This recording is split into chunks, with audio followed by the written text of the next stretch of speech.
The others look from him to me and back. I fumble for words as a cold gust of wind blows into the outpost. You're the replacement for Christian, I manage, and the other Adam raises an eyebrow. Christian, he replies. Christian, repeats another voice. A grizzled man pokes his head inside from around the corner. It's Sokolov, Officer Sokolov.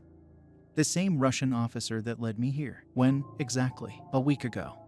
Maybe. Feels like fucking months. Everyone inside salutes, myself included, and the man returns it, bidding us to ease with a grunt and a wave. Alina steps forwards and asks something of the man in Russian. He replies and gestures from Adam to me. I hear him mention Christian's name, and Alina sadly shakes her head with her response. Sokolov sighs and looks to the ground. Shame, he says in English. I will miss that one. A big loss. Wait, sir, I cut in, stepping forwards down the corridor myself. You didn't know that Christian was dead? Then, what's Adam doing here? Well, I'm here to replace you, man.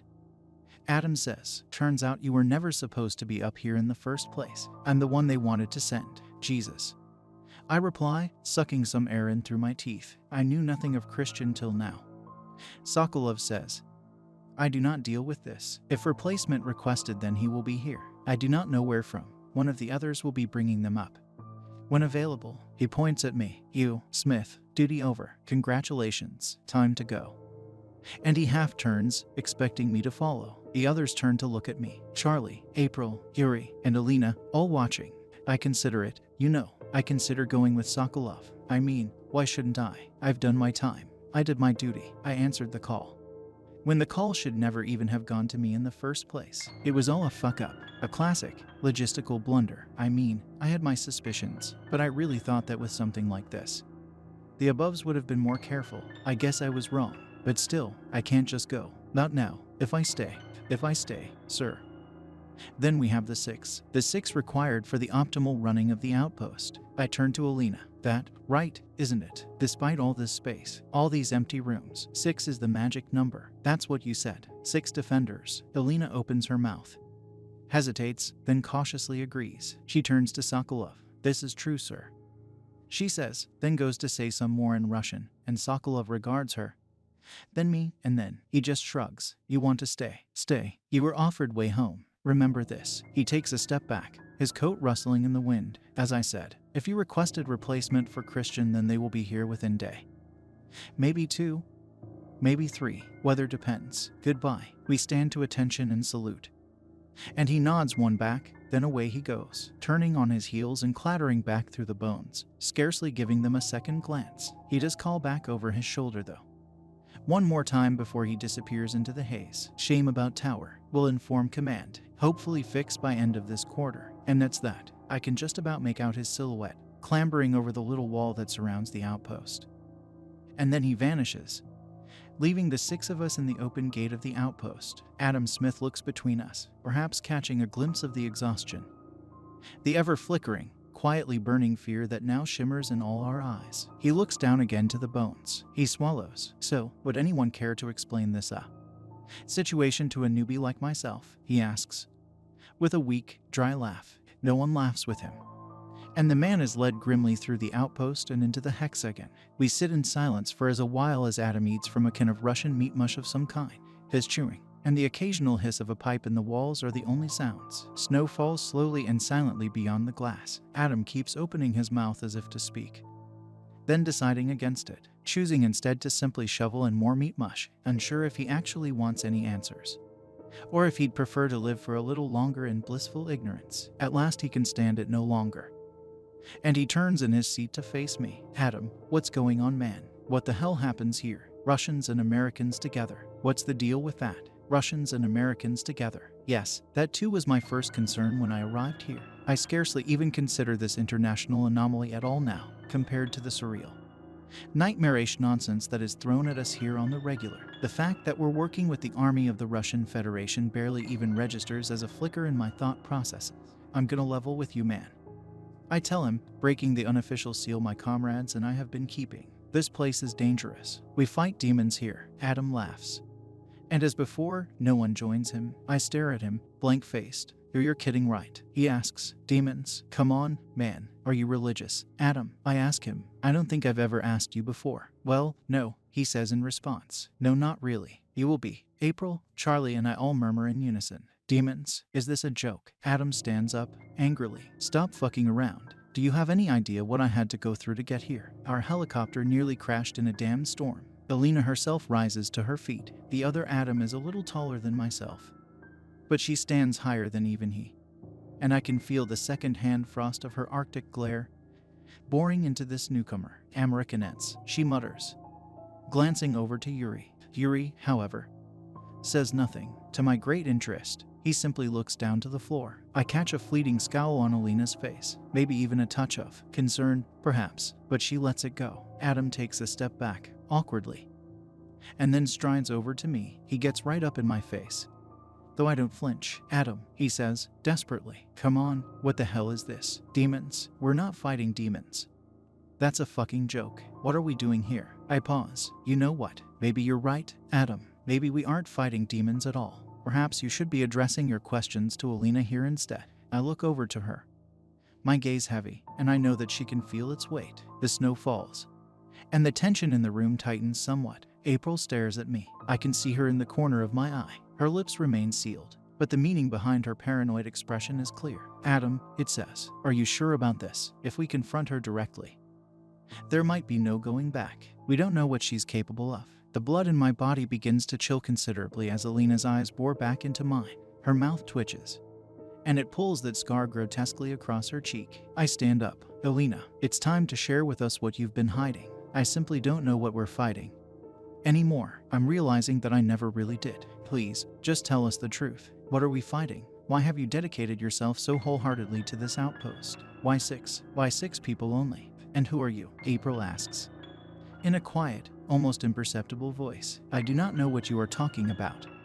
Alina replies levelly, all eyes fixed on the woman as the wind blows with a sudden, renewed force beyond the walls. The snow is whipped into a frenzy. We don't have long to go till nightfall now. Chaps, Charlie mutters. He remains seated at the back of the room, but as with us all, his eyes are on Alina. Alina, come on, you know something. It's obvious. Just share with the group, and we can all move on. I don't have time for this. Alina mutters, and she turns to take her leave. She finds herself blocked. However, Yuri, having risen from his seat, has stepped in her way, blocking her path from the room. This is ridiculous, she says, then points at Yuri and barks something in Russian. Yuri shakes his head, his hands by his sides. Alina scoffs and tries to go for another exit, and this time she is blocked by Charlie, likewise rising up from his seat to stand in her way. You people are crazy. We defend outpost. That is our job. With a sudden and surprising sob of anguish, Alina reaches down to her belt, to her gun, perhaps, maybe not, but every single person in the room catches the motion. And before Alina's hand reaches her waist, 4 weapons are drawn, cocked, and aimed directly at her. Well, Jesus, what the Adam begins, but his surprise is lost beneath the shouting. Alina's face crackles with fury. It's an almost palpable electricity, a current running between the 6 of us. Yuri, she shouts into the man's face, her forehead thudding against the butt of the rifle. Let me pass. How could you do this to your own comrade? Her words blur into Russian, rife with expletives. Sweat buds on my forehead and leaks in little trickles down my neck. Alina swivels to face me and the sweat freezes against my skin. Alina, stand down. I mutter, I'm sorry. I don't want to shoot you, obviously. Alina strides towards me and I raise the gun higher, stumbling in retreat, shouting now. Alina, stop. Stop now or I will shoot. She hesitates, bares her teeth at me. I do not know the answers. I know nothing. I guard outpost, like you all. Yuri tuts and shakes his head. Bolshoi Siski no Malki Mozg. He grunts under his breath. Alina responds to this with a sharp 180, pulling back her fist and smashing it into Yuri's nose. Blood splatters against the wall and Yuri scrambles backwards, shaking his rifle in Alina's face and shouting at her in loud, very angry Russian. We're all shouting again now, but Alina pays it no mind. You will not shoot me. All too soft. Need me to stay alive. Regardless. Kill me, and I'll die. Why? I ask her, pleading in my voice. Why, Alina? Why do we need you to stay alive? What are you to this place? I lower my weapon with a sigh and slump back into my chair, running a hand through my hair, the tension trickling away. It's pointless. Alina's right. We're not going to shoot her, and we all know it. We're putting our lives on the line. We came close to a total loss last night. The demons almost got what they wanted. Perhaps some of them did. I turn to her. but we don't know what they want. How can we effectively defend when we don't know even this simple fact? It might be easier tonight with Adam here, but why? Why is 6 better than 5? Is it better than 7? Elena clenches her jaw. Regards me. Come on, Elena. Pajalaista, please. A gears turn in Elena's head as she rubs the bruise forming across her knuckles. Then she too simply slumps down into a chair with a sigh. One directly opposite me, Charlie and April cautiously lower their weapons. Though Yuri does not, Elena glances over to him and shouts. Yuri mutters something to himself and reluctantly does as she says. Lowering his weapon, he keeps it in his hands, however, and chooses to take a seat at a far distance. There are 6 needed to guard outpost. Elena begins wearily, her voice passionless. She sounds tired. So tired. No more than 6. Too many people here is like pouring blood into the sea. All those heartbeats, all those thoughts, feelings, fears. The enemy comes like sharks. They came like sharks last night, Charlie says from his position. And there are only 5 of us. So what happened? What changed? They got themselves a taste of what it is they are after, driven to bloodlust. I guess they share a consciousness. You all saw it previous night. The shadow in mountains, the giant, the spirit of the enemy. Elena wavers, then continues. We suffered so greatly last night because we were without Christian specifically. I don't understand, I murmur. Why Christian specifically? We'll be okay tonight, right? We have the 6. We have the new Adam Smith. Elena says, looking up at last to our newest member. How was your childhood? He regards her. I'm sorry, your childhood, good or bad? Simple question. Well, good. I guess, pretty damn good. My parents were, yeah, she says with a dismissive wave. Didn't ask for your life story. She sighs. Tonight will be hard. Christian was good defender because he understood the truth of suffering. He and we were good friends, I like to hope. Something shimmers in Elena's eyes and she wipes them with the back of her bruised hand.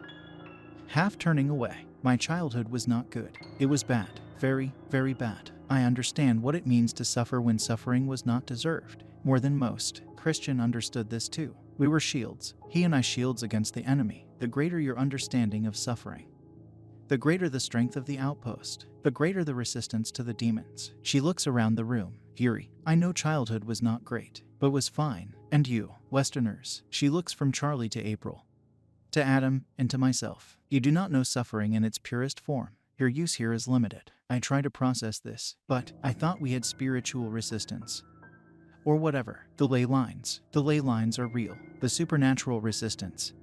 Real, that is why you are here. But even despite this, your use is limited. So why don't command just send soldiers with shit childhoods? Then, April asks, why don't our governments just send people with awful upbringing? Because Elena cuts in.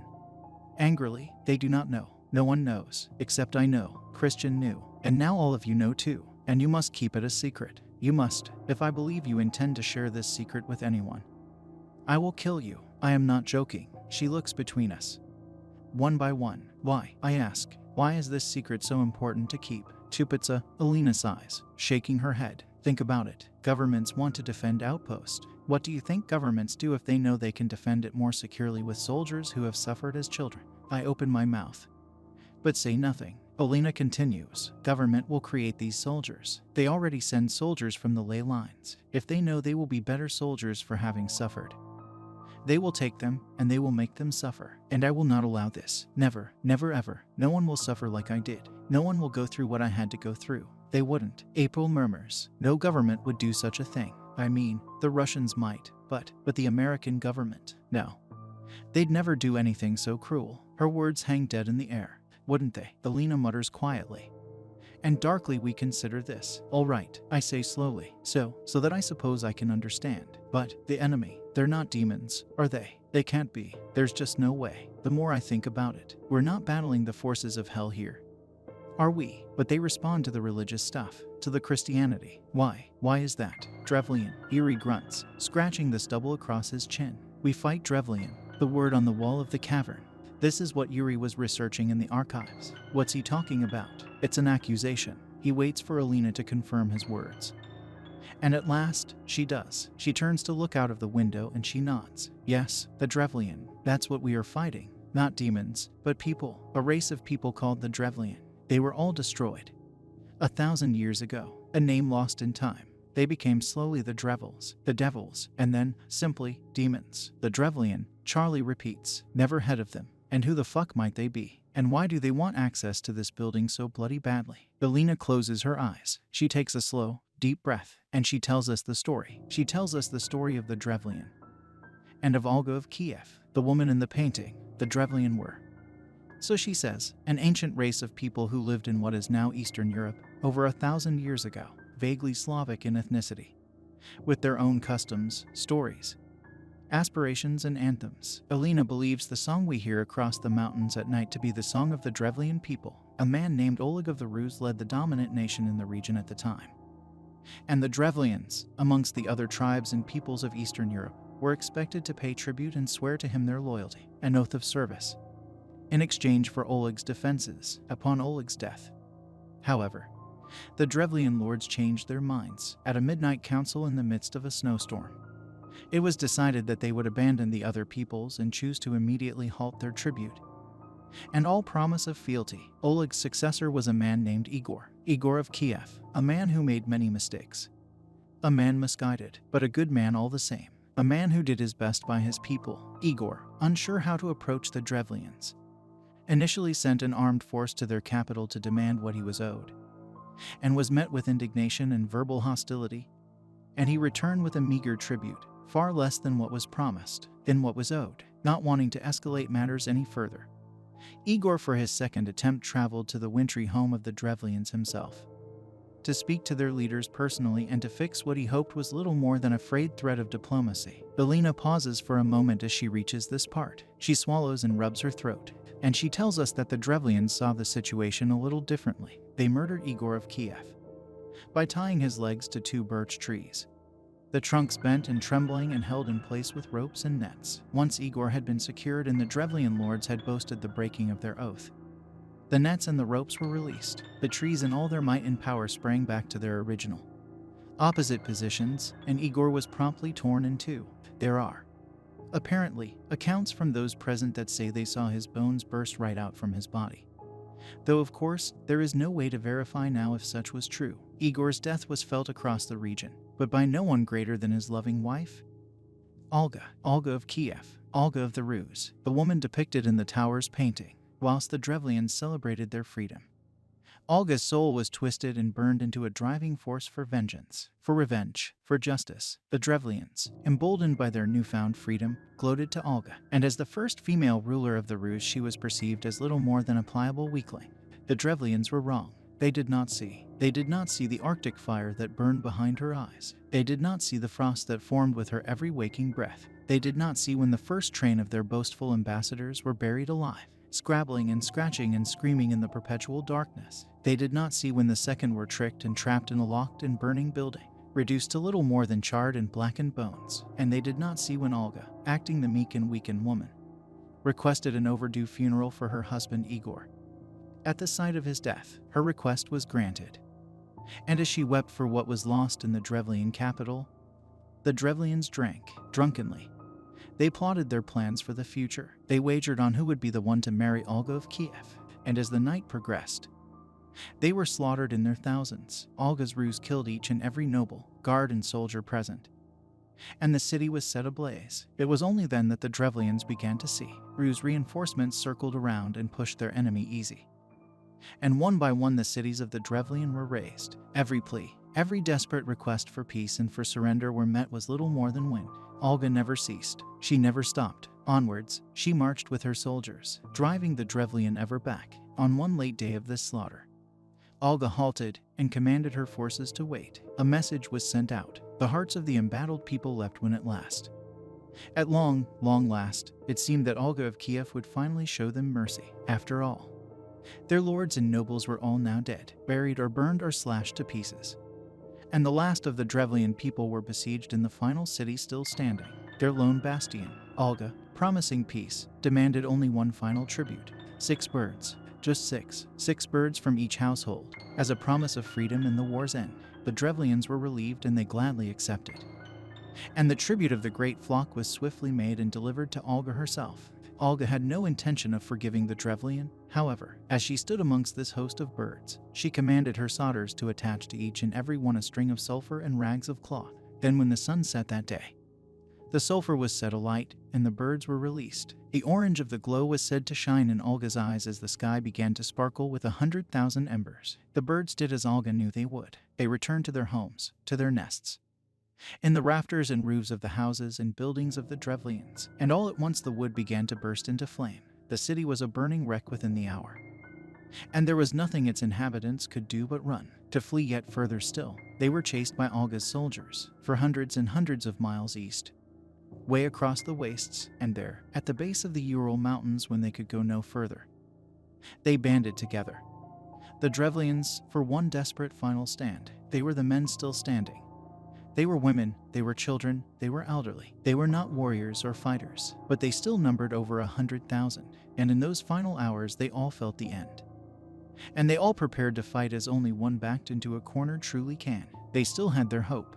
Olga, however, did not plan to fight. She would not accept a single further drop of Rue's blood being spilled for these demons. And so as the Drevlians were steadily encircled, it came to pass that she burst from the shadows behind them atop a rocky hill. Her cross in hand and shining in the reflection of the fire her soldiers blazed in the darkness. Her robes whipped about her body in the growing windstorm. And she stood defiant as she began to chant, as she raised that cross up high.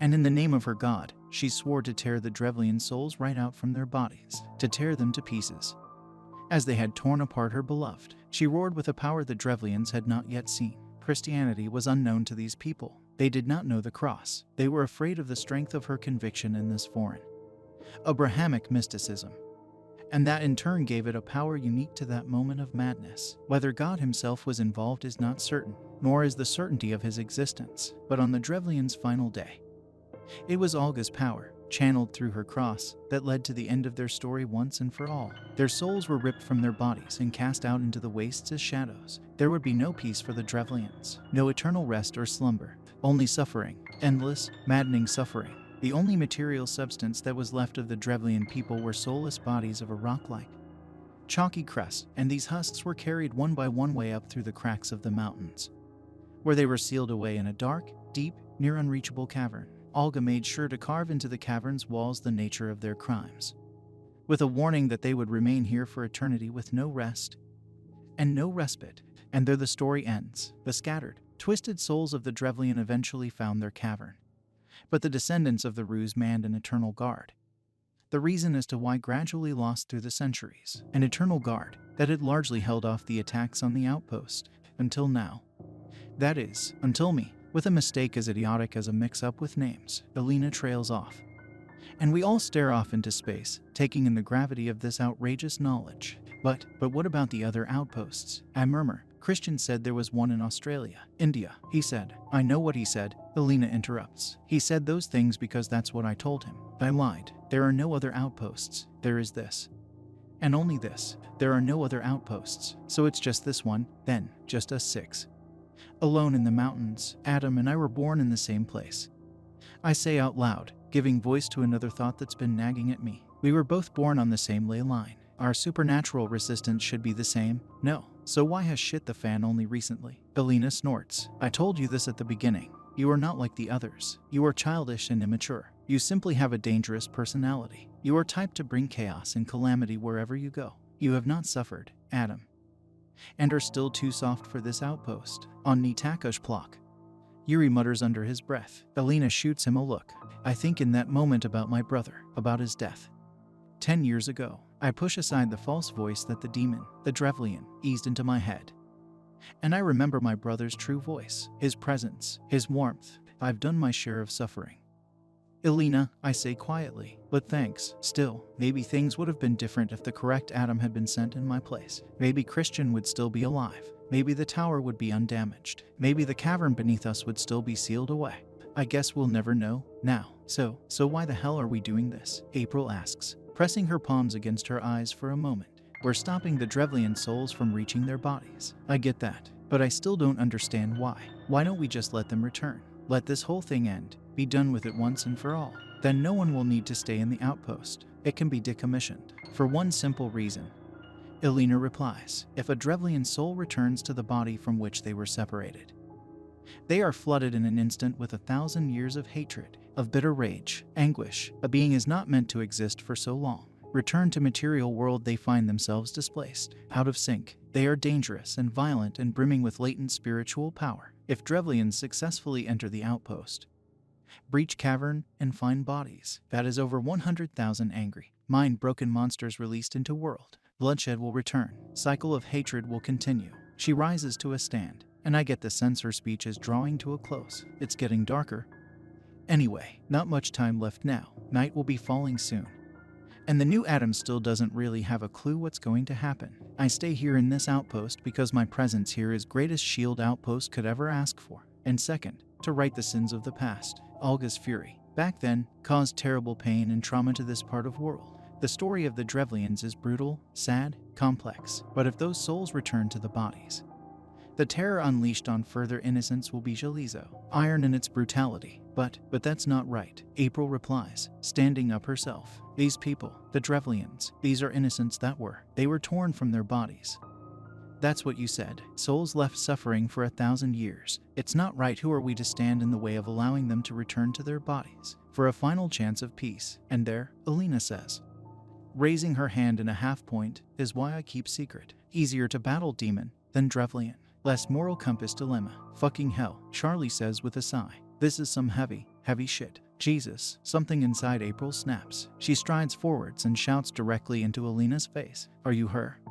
Elena, she says, are you Olga of Kiev? My first instinct is to snort with surprise. The question is ridiculous. But as the question settles into my mind, I take another look at Elena. I conjure up an image of the painting and I try to place them side by side. No, surely not. Surely not. You know everything about her, April says, and I notice that she is trembling. You look like the woman in the painting, though.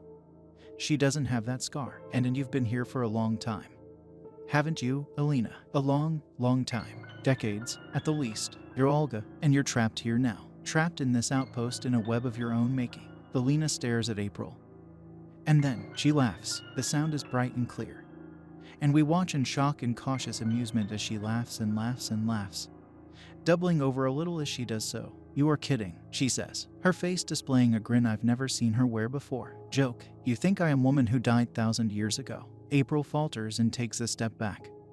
She flushes. But well, I thought, Americans are so funny. This is crazy. Elena snorts and wipes the corner of her eye. I am not Olga, April. April clenches her fists. She strides from the hexagon and into the little side room she showed me several days ago. I hear her rummaging and the clatter of something being knocked from the wall. And she returns a moment later with a framed photograph in her hand. I recognize it as the one with SGH 1987 written on the back. I'd almost forgotten about it. She flips it, undoes the clips, and slides the picture out from the frame. She holds it up to Elena's face. Explain this. Then, you see what's been written on the back of this picture? SGH 1987. Who is SGH? And how is there a picture of you at this outpost from 1987? You scarcely look any different at all. How is that possible? Elena's grin fades from her face and she shakes her head with a sigh. Her eyebrows furrowed. This is sad, April. You are smarter than this. She takes the photograph and points to the letters and numbers written there. What does this say? April, SGH. April replies, 1987. Elena shakes her head. No, wrong. It says SGH, I-987. This photo is not from decades ago. It was taken in 2015. April's confidence trickles away. What? But, you know Samsung Galaxy. April, Samsung Galaxy tablets. Yeah, I guess. Elena thrusts the picture back into April's hands. This photo was taken with Samsung Galaxy. Samsung Galaxy SGH I-987. This is brand of device, not date or initials. April's face burns bright red, and she chews her lip in thought. I too consider this development. The brand of the phone that took the picture. Is that all it was? It seems almost too stupid to be true. But then again, what the hell do I know? Nothing, apparently. Not a damn thing. And regardless, thinking time is up.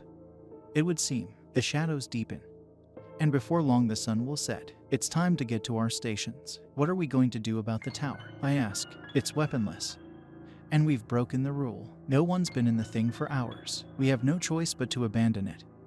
Elena replies, we will have to survive the night without it. Everyone to your stations. Adam Smith.